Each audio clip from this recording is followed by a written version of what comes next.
Perkenalkan, nama saya Franky Lesarstopan PM 2018 13500 Di sini saya akan menjelaskan prinsip-prinsip dan karakteristik penelitian kualitatif dan tipe-tipe penelitian kualitatif. Prinsip-prinsip penelitian kualitatif yang pertama, naturalistic inquiry, mempelajari situasi dunia nyata secara ilmiah, tidak manipulatif, terbuka pada setiap apapun yang muncul. Yang kedua, inductive analysis, yaitu mendalami sebuah rincian dan kekhasan data. Yang kedua, tujuannya menemukan kategori, dimensi, dan kesaling hubungan. Lalu yang ketiga, holistic perspective, yaitu fenomena dipelajari dan dipahami sebagai sistem yang kompleks. Yang keempat, kualitatif data, yaitu pendeskripsian yang terperinci, kajian yang dilakukan secara mendalam. Yang kelima, personal contact and insight, yaitu peneliti mempunyai hubungan langsung dengan subjek penelitian, situasi dan fenomena yang sedang dipelajari. Yang berikutnya itu dynamic system, yaitu mempertimbangkan proses dan perubahan dianggap sebagai hal yang bersifat konstan dan terus berlangsung baik secara individu maupun budaya secara keseluruhan. Berikutnya unique case orientation, yaitu setiap persoalan yang dijadikan objek penelitian memiliki sifat khusus dan khas. Yang berikutnya konteks sensitivity, yaitu menempatkan temuan-temuan penelitian dalam konteks sosial, historis, dan waktu. Dan yang berikutnya itu emphatic neutrality, yaitu penelitian dilakukan secara netral, agar objektif tapi juga bersifat empati. Yang berikutnya basic flexibility, yaitu basic penelitiannya bersifat fleksibel, terbuka, dan beradaptasi sesuai dengan perubahan yang terjadi. Karakteristik penelitian kualitatif di sini ada 11. Yang pertama, latar ilmiah. Yang kedua, manusia sebagai alat atau instrumen. Yang ketiga, metode kualitatif. Yang keempat, analisis data secara induktif.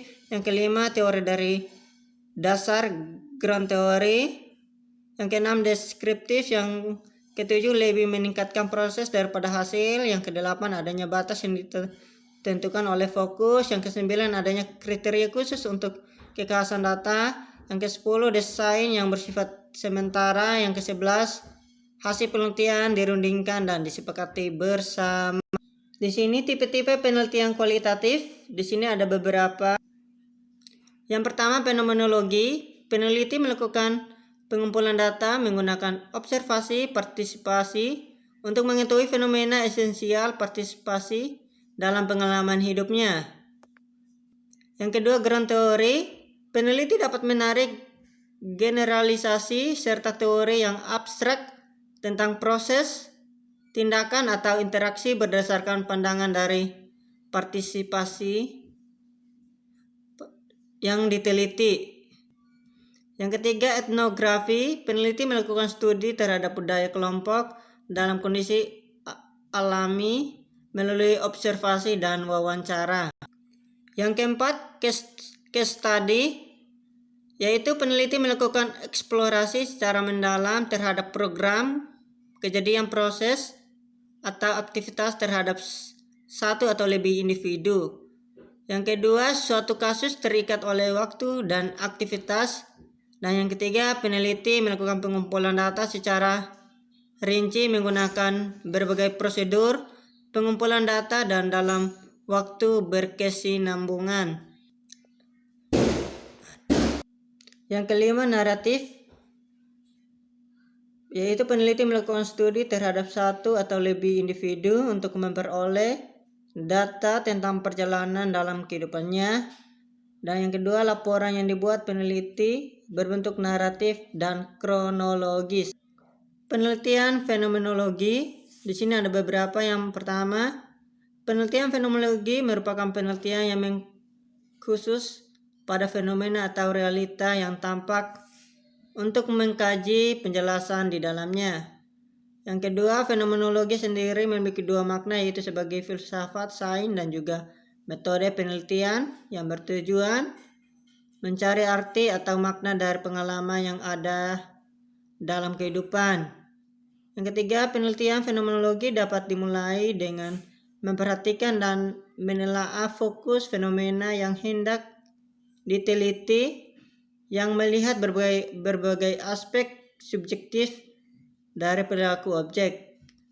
Yang berikutnya, pengalihan data dilakukan dengan melakukan wawancara mendalam kepada objek atau informan dalam penelitian. Juga dengan melakukan observasi langsung mengenai bagaimana objek penelitian menginterpretasikan pengalamannya kepada orang lain.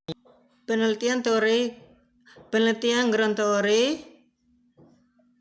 Yang pertama, penelitian ground theory adalah teknik penelitian induktif. Yang kedua, teknik ini pertama kali digagas oleh Strauss dan Sayles pada tahun 1987.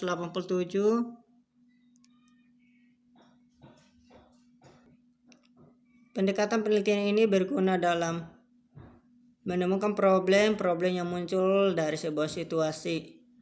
Yang berikutnya, metodologi teori ini menekankan observasi dan mengembangkan basis praktis hubungan intuitif antara variabel. Yang berikutnya, proses penelitian ini melibatkan formulasi, pengujian, dan pengembangan ulang proposisi selama penyusunan teori. Penelitian etnografi. Etnografi merupakan metode penelitian yang melihat kajian bahasa dan perilaku sosial dan komunikasi masyarakat, serta bagaimana bahasa tersebut diterapkan berdasarkan konsep budaya yang terkait.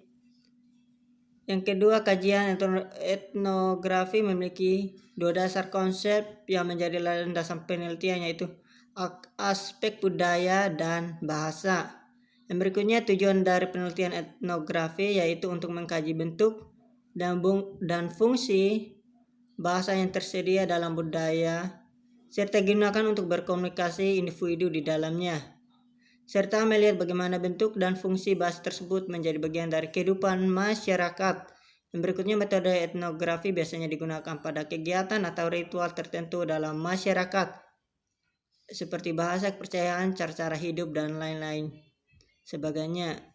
Yang berikutnya, dalam penelitian etnografi, penelitian secara aktual hidup atau menjadi bagian dari setting budaya dalam tatanan untuk mengumpulkan data secara sistematik dan holistik. Yang berikutnya, penelitian studi kasus. Yang pertama, penelitian kasus atau penelitian lapangan dimaksud untuk mempelajari secara intensif tentang latar belakang, keadaan, dan posisi saat ini, serta interaksi lingkungan unit sosial tertentu yang bersifat apa adanya. Yang berikutnya, subjek penelitian dapat berupa individu, kelompok, institusi, atau masyarakat. Yang berikutnya, penelitian kasus merupakan penelitian mendalam mengenai unit sosial tertentu, yang hasil penelitian itu memberi gambaran luas dan mendalam mengenai unit sosial tertentu. Yang berikutnya, subjek yang diteliti relatif terbatas, tetapi variabel-variabel dan fokus yang diteliti sangat luas dimensinya. Contoh studi lapangan yang komprehensif mengenai kegiatan yang paling banyak dilakukan oleh tenaga pekerja sosial selama menjalankan tugas di kamp pengungsi. Yang terakhir, penelitian naratif, yaitu studi tentang kehidupan individu seperti yang diceritakan melalui kisah-kisah pengalaman mereka, termasuk diskusi tentang makna pengalaman bagi individu. Yang kedua, menggunakan pendekatan kronologis seperti menguraikan peristiwa demi peristiwa dibandingkan secara perlahan mengikuti proses waktu. Yang ketiga, penelitian narasi menggunakan teknik restoring untuk membangun ikon narasi berdasarkan data yang dikumpulkan melalui wawancara. Yang terakhir, contoh judul penelitian naratif yaitu analisis proses kemampuan pemecahan masalah matematis siswa sekolah menengah pertama. Demikian penjelasan tentang prinsip-prinsip, karakteristik penelitian kualitatif dan tipe-tipenya.